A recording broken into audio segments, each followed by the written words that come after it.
Hello everyone and welcome into another video. Today I'm going to be talking about the negative aspects of the new Feral Druid tree that's just been released for Dragonflight. We haven't yet had a chance to play around with it because it's not yet implemented into the beta, but we're hoping that that's going to happen this week. I will then be doing a bunch of testing. I'm going to clear my schedule, be doing a bunch of testing with the new build, trying a bunch of different stuff in dungeons and whatever. Just to give some feedback, give some review on how the new talent tree is faring. Come check me out on twitch.tv/Psybearslat_TV in order to see that content. And come give me your opinions and come check out all the content is gonna follow and all the different builds and how strong they are. But in this video, like I say, I want to talk about the negatives. I'm gonna focus on that. But I wanna say something first. Yes, I'm going to focus on the negatives because that's what alpha and beta is about, is focusing on the things that don't work, like bugs and issues and things that aren't designed well, so that then they can be fixed before the game releases, so that then everyone else can enjoy the game as much as possible. So it's important, even though this talent tree is really, really good, and it's way better than the previous one that we had, it's important to focus on the negative. But I want to take a moment to step back and say thank you to the developers for working hard on putting this tree out. And it's important to also appreciate when things are good and appreciate when things are improved and when feedback has been heard and when you feel like you've been listened to. So thank you to the devs. I myself really appreciate the work that you're doing, and I'm sure many others out there also really appreciate it. So yes, we might be focusing on the negative, but we really appreciate the hard work and the positives that are coming from this work. So thank you. You know, we're not all... my intent is I never want to be toxic. I never want to be negative. But I will be if it serves a purpose, you know? But anyway, let's jump into this.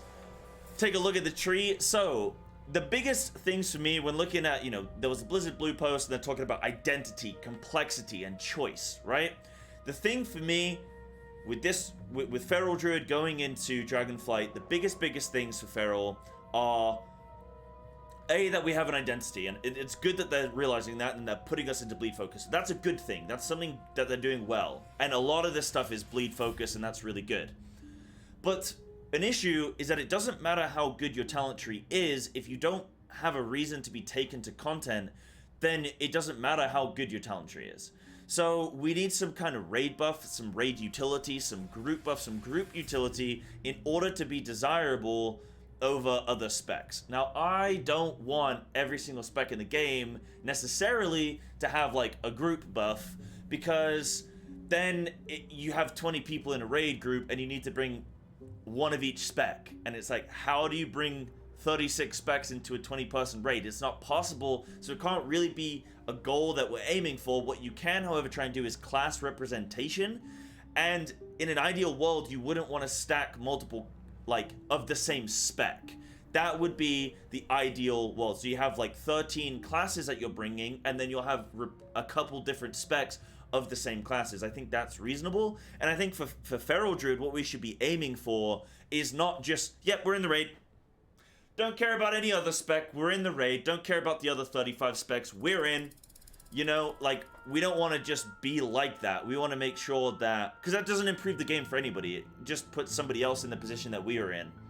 What you want to be in my opinion, is good druid representation, and then also competing with boomkins, to the point where your raid team can go, right, we either can take a boomkin or a feral, literally doesn't matter, bring either one, because we're getting the benefit from either of them.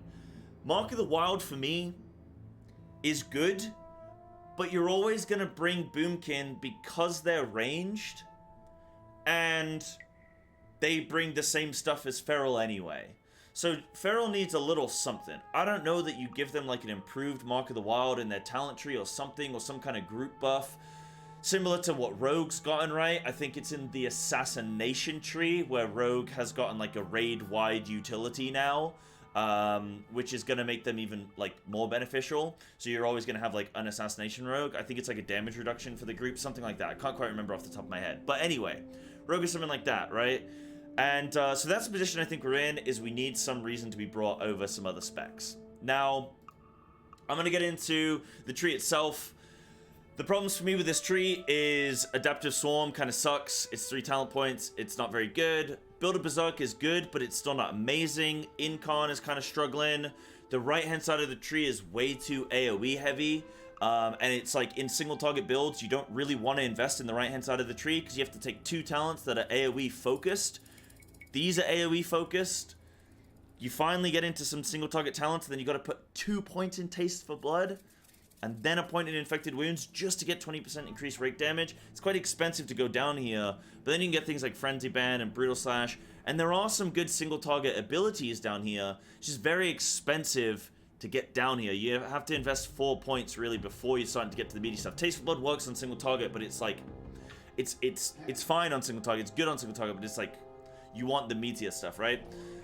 So I've done some changes. I've also done some changes to our actual utility because I think our utility is just kind of not as good as it could be. So this is my tree. Ta-da! This is just something that I've kind of, like a mock-up, something I've come up with. It's not supposed to be perfect. It's not supposed to not have any issues at all. It's just like an adjustment to what we currently have. So first of all, Survival Instincts is something that I think we should probably get baseline, and then this talent would just increase our number of stacks from 1 to 2. You could also increase the amount of damage reduction that it does, or increase the amount of time from like 6 seconds to 8 seconds or something like that. Like you could have a play around with the strength and the usefulness of Survival Instincts, but I put it also further up the tree so it's easier to access quite immediately. Next, you'll see this right-hand side of the tree has actually changed. So these 4 talents have adjusted position and Predator as well. So if you look at like how it currently looks, you have Primal Wrath, then Scent, then Double Claw, then you have Infected Wounds, you have Predator there. I've shifted it so it's a little bit more single target centric, more immediately. And then if you want to still invest in the AoE, that's fine. It doesn't really cost you any extra. You're still going down the tree anyway, and then you can still cut in, and that's fine. So I'd put Double Clawed Rake there, I'd put Infected Wounds there, and then Primal Wrath and Scent here. Predator is really quite good on AoE and would make a lot of builds quite a bit stronger. Having to go this far for Predator would maybe be a little bit of a bummer, so maybe you'd put it where Scent of Blood is, because then you can kind of invest in it, but still avoid Taste for Blood, and then come down the rest of the tree. And if you lose Scent of Blood, you're not that bothered, but if you really, really want it, you can invest in Taste of Blood and get it. I think something like that would be good. For me, generally, I just don't really like the positioning of Taste of Blood. I think it causes disruption. It's an okay talent, but it's just very disruptive to what you wanted to do. But that's what I changed there with the AoE. Next, I would change Cat's Curiosity. This is something that I kind of came up with, spur of the moment, not super committed to it, but I just thought might be a decent idea. So it would still be the clear cast effect, but maybe you'd have your clear cast abilities generate like, I don't know, 20 or 25% of their energy or cost, like you'd reduce it. But then if you take a second charge, and then your clear cast abilities have a 25% chance to replicate their ability used. And then if you take 2 points, it's like the same energy, but 50% chance to replicate or something like that. You can mess around with the numbers. But the idea being it gives you energy restoration and also has a chance to do a replication of the ability that you used that clear cast on. So it would kind of be like a Shadow Thrash / Shadow Swipe / Shadow Shred, like whatever you end up using it on. It's an idea, not fully committed to it, but I just think Cat's Curiosity could be like made more interesting in my opinion. But I think that's fine. I've not really made any changes to Incon yet. Again, the tree still needs work. Like I still need to come up with some ideas of like Incon, but I've reduced Adaptive Swarm to only being 2 points now. It's a little bit more valuable. You might be convinced to take it. If you really want to make that build work, at least you can make it work more reasonably. Protective Growth, I've also changed here, put it further down the tree, so I swapped its positioning with Survival Instincts, and made it increase the number of charges of Dash, Tiger Dash, or Wild Charge by 1. So it would work for like all of those, so you could have 2 dashes and 2 wild charges, or 2 Tiger Dashes and 1 wild, well, that'd be it. Just 2 Tiger Dashes. But I think this would be good because it gives us additional mobility, movement, and I think that's very, like, that should be Feral's big thing, is that they're very fast, they can get around. So that's what I do there. Next, I would make Blood Talons, or like Bite Force, I would make it Old Blood Talons, so you have a choice between old or new. The idea being Old Blood Talons is a playstyle choice and something that a lot of people miss, but also it can be used to increase the damage of, or increase the potency of combo point generator builds, because that's something that they said that they want to make stronger, is like different types of builds. If you can make combo point generator builds stronger, you get some kind of like old blood talons with rakes or something, and you can increase the damage of your rakes with double clawed rake. Could be pretty good.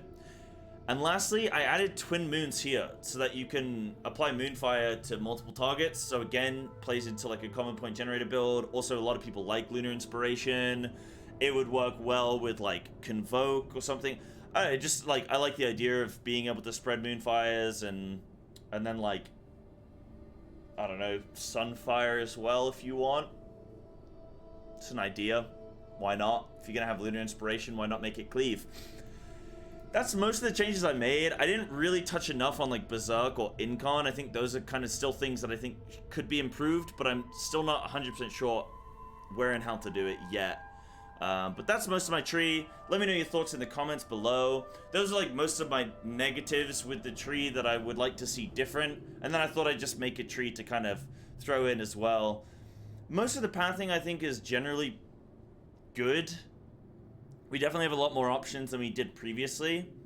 We've gained like 20 additional links, which is good. But yeah, Build a Berserk still needs a little bit of work, I think. Incon definitely needs some help. The right-hand side of the tree makes single target builds more restrictive. It doesn't really handle our utility, right? The current tree doesn't really handle our utility issues.